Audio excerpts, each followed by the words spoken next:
નમસ્કાર મિત્રો, આજે હું તમને એક એવા જ્યોતિષ વિશે વાત કરવા જઈ રહ્યો છું જેઓ માત્ર ભવિષ્ય નહોતા કહેતા, પણ નક્ષત્રોના સ્પંદનથી કોઈ પણ જાતકનું જીવન વાંચી શકતા હતા. એવા મહાન વ્યક્તિ જે તમને કહી શકે કે ગઈકાલે તમે શું પહેર્યું હતું, અથવા હાલ આ સમયે કોઈ દૂર દેશમાં બેઠેલો વ્યક્તિ શું કરી રહ્યો છે. હા મિત્રો, આજે તમારી સાથે હું સ્વર્ગસ્થ અશોકભાઈ બલવંતરાય ઉપાધ્યાય વિશે વાત કરવા જઈ રહ્યો છું. મિત્રો, મારા માટે આ એક વિડીયો નથી, આ એક શ્રદ્ધાંજલિ છે. મારે અશોકભાઈ સાથે લાંબા સમય સુધીનો કામ કરવાનો મોકો મળ્યો હતો અને હું ગર્વથી કહી શકું છું કે મેં જ્યોતિષશાસ્ત્રનું સાચું અને સચોટ જ્ઞાન એમની પાસેથી શીખ્યું છે. તેઓ મને પ્રેમથી બહાદુરિયા કહીને બોલાવતા અને દર વખતે કંઈક નવું શીખવતા. મારા સુખ અને દુઃખ બંને વેળાએ એ મારી સાથે ઊભા રહેતા. અશોકભાઈનો જન્મ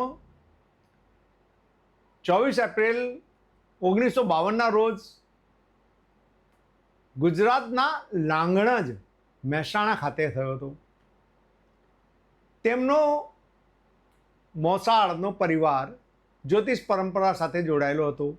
તેઓ શ્રીના નાના પરમ પૂજ્ય પ્રભાશંકર ત્રિવેદીજી લાંગણજ મહેસાણાના નિવાસી એક અદ્ભુત જ્યોતિષ હતા. તેઓ સંત હતા. તેઓ કોઈ પણ પ્રશ્નનો જવાબ ખૂબ જ ઝડપી અને સચોટ રીતે આપતા. એ જ ગુણ શ્રી અશોકભાઈ ઉપાધ્યાયમાં પણ જોવામાં મળતો હતો. અશોકભાઈ માત્ર એક જ્યોતિષ નહોતા, તેઓ એક જ્યોતિષશાસ્ત્રના સંશોધક હતા. તેઓએ જુદા જુદા વિષયોની અંદર ખૂબ જ ગહન અધ્યયન કરેલું હતું. હસ્તરેખા શાસ્ત્ર હોય, પ્રશ્નકુંડલી હોય, ટેરો કાર્ડ, વાસ્તુ જેવા વિષયોની અંદર તેઓએ અદ્ભુત જ્ઞાન મેળવ્યું હતું. તેઓ આપણા દેશના તેમજ વિદેશના લેખકો, જ્યોતિષના લેખકો વિશે ખૂબ અધ્યયન કરતા. વિલિયમ બેનહામ હોય, એલન લિયો હોય કે અન્ય જ્યોતિષીઓ, તેઓને બહુ સાચવીને તેઓ વાંચતા.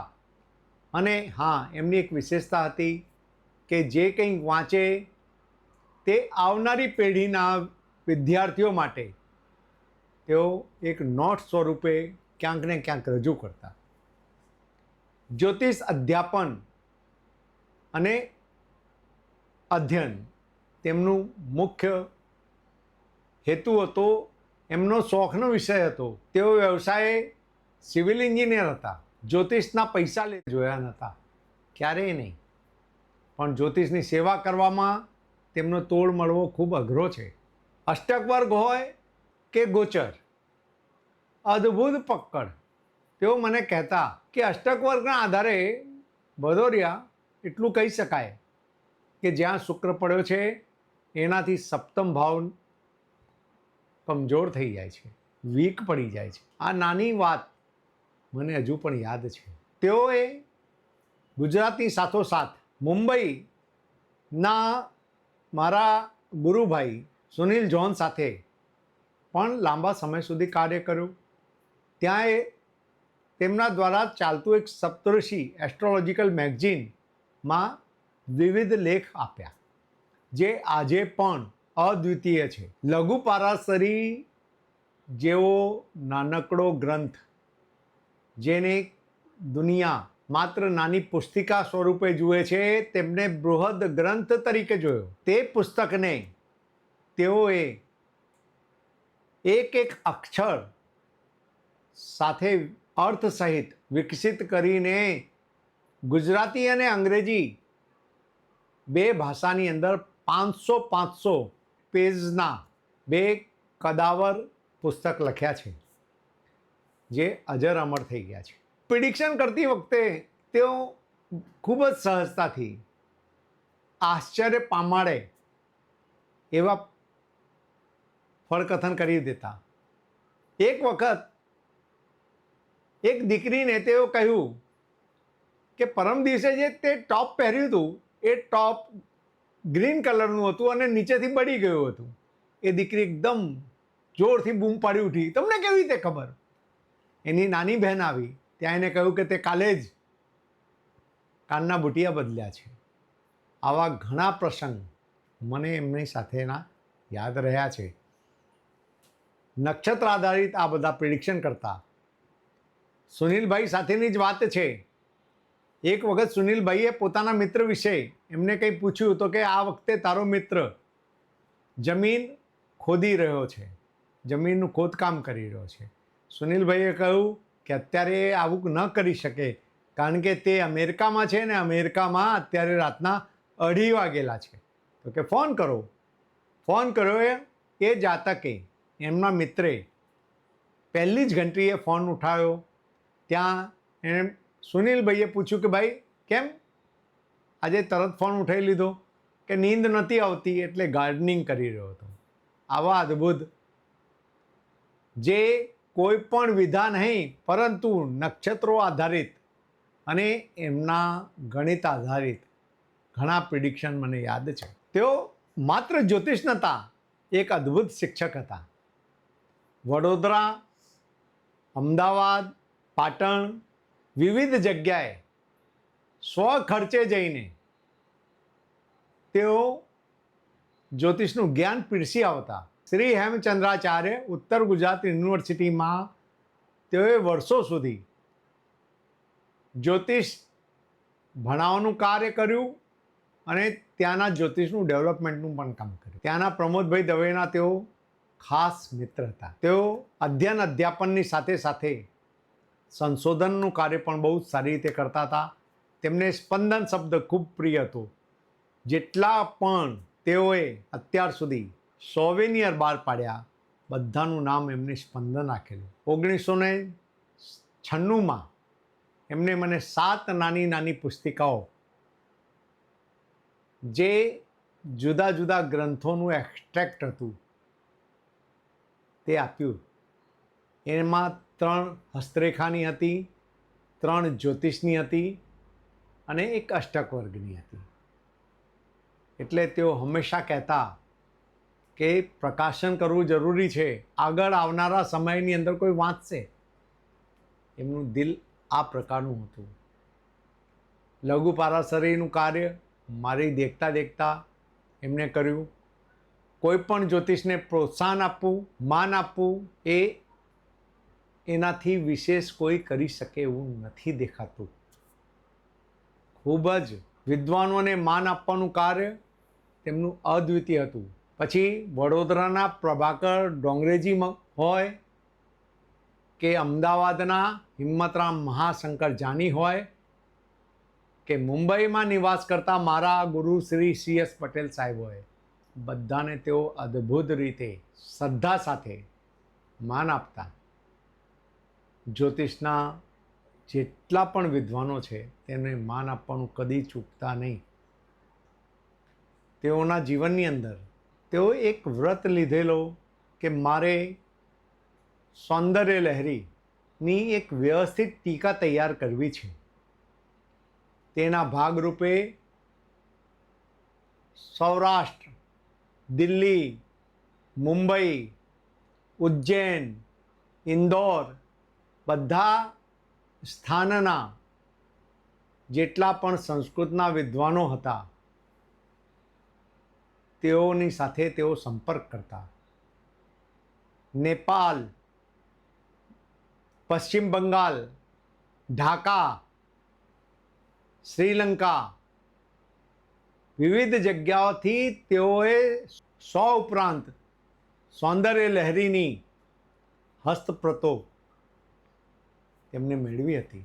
મારી જાણકારી અનુસાર તેઓએ સૌંદર્ય લહેરી પ્રોજેક્ટ પાછળ લગભગ ₹1 કરોડ જેવો ખર્ચ કર્યો હતો.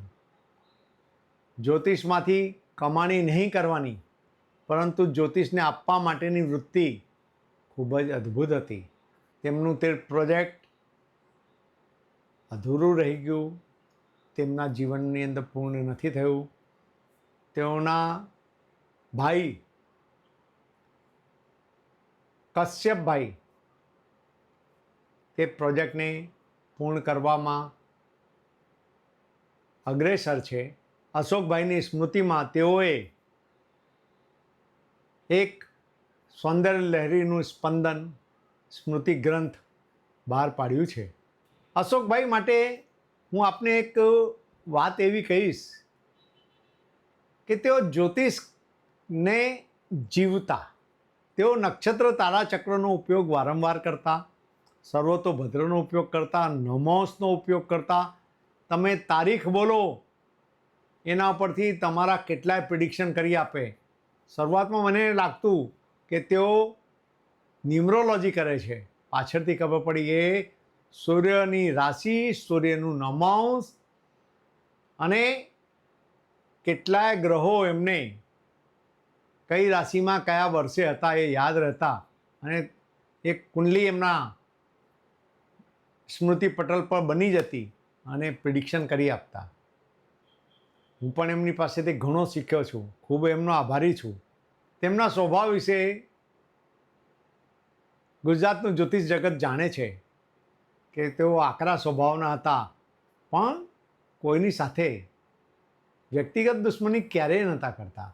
જ્યોતિષ માટે સદૈવ તેઓ જતું કરતા. એમના જીવનની અંદર કોઈ શત્રુ પરમાનન્ટ હોય એવું મને દેખાયું નહોતું. તેઓ કહેતા કે શત્રુને ગાળ નહીં આપવાની, જો શત્રુ બનાવવાનો તો એને ગાળ તો નહીં જ આપવાની. ગાળ આપવાથી એનું મહત્ત્વ વધે અને તમારું મહત્ત્વ ઘટે. એમનું આ સિદ્ધાંત આજે પણ હું મારા જીવનની અંદર યથાર્થ રીતે વાપરું છું. કોરોના કાળ સમયે તેઓ મારી સાથે ફોન પર ખૂબ વાત કરતા. 14મી સપ્ટેમ્બર 2020ના દિવસે મારી છેલ્લી વાત એમની સાથે થઈ. 1 કલાકની વાત થઈ. જ્યોતિષના કેટલાક સિદ્ધાંતોની વાત થઈ. લઘુ પારીશ્રીના 40મો શ્લોક મને એમને સમજાવ્યો.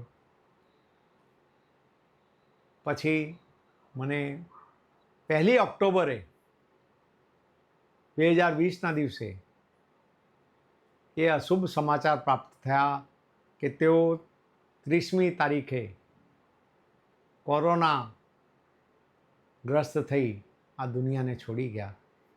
આ ઘટના ગુજરાતના અને વિશ્વના જ્યોતિષ જગત માટે બહુ જ ખરાબ ઘટના કહેવાય. એની અંદર કોઈ શંકા નથી. મિત્રો, આજે પણ હું જ્યારે ભણાવું છું ત્યારે હું તેમને અવશ્ય યાદ કરું છું. મને એવું હર હંમેશ લાગે છે કે ભાઈ જ્યોતિષ જીવવું હોય, જ્યોતિષ કરવું હોય તો અશોકભાઈ બનવું પડે. અશોકભાઈ મારા માટે સદાય આદર્શ રહેશે. તેઓ સૂર્ય જેવા તેજસ્વી તારલા હતા. તેમનું જ્ઞાન, માર્ગદર્શન અને જ્યોતિષ પ્રત્યેનું પ્રેમ હંમેશા જીવંત રહેશે. આટલું બોલી વિરમું છું. જય શ્રી કૃષ્ણ.